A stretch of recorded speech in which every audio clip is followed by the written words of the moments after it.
के वृषभानु जी को बधाई दी है, सब कुछ हुआ, लेकिन किशोरी जी के प्रादुर्भाव में एक वैचित्र था।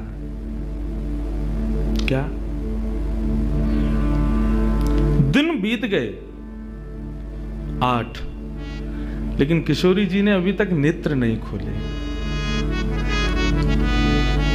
अभी तक किशोरी जी केवल एक छोटी सी बालिका हैं, एक सुकुमारी हैं, परंतु अभी तक किसी को भी किशोरी जी के नेत्रों का दर्शन नहीं हुआ। अभी तक किशोरी जी के नेत्र नहीं खुले हैं।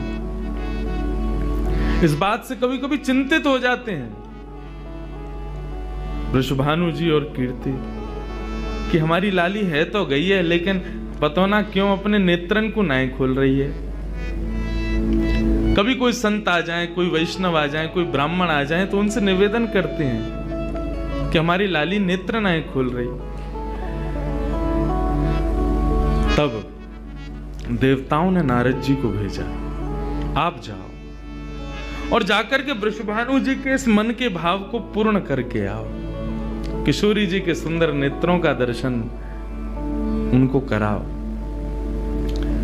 तब श्री नारद जी महाराज का आगमन हुआ। नारद जी जैसे ही आए तो वृषभानु जी ने नारद जी को देखते ही सबसे पहले अपने पुत्र को बिठा दिया। श्री दामा से मिलो, हमारा लाला है। नारद जी उससे मिले, उसका सब देखने लगे। नारद जी मन में विचार कर रहे हैं कि उनसे कब मिलवाएंगे, किशोरी जी का दर्शन कब होगा। 2-3 दिन तक नारद जी विचरण करते रहे बरसाने में। वृषभानु जी का मन तो होता है कि मैं इनसे कुछ कहूं, कुछ पूछूं, थोड़ा किशोरी जी के बारे में, अपनी लाली के बारे में न कछु जानूं, लेकिन अभी वो भाव प्रकट नहीं हो रहा है।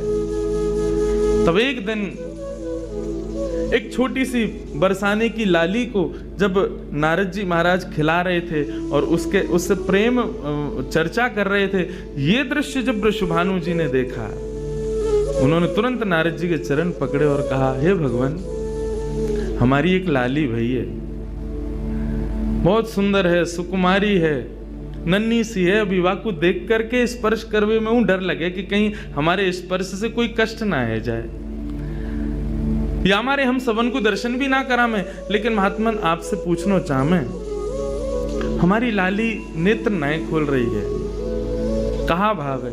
नारद जी तो तुरंत बोले, अरे तो तुमने इतने दिन से क्यों नहीं बताया? वो तो पहले से ही बैठे थे तैयार कि ये जल्दी बोले तो मैं जाऊं, जाकर के दर्शन करूं।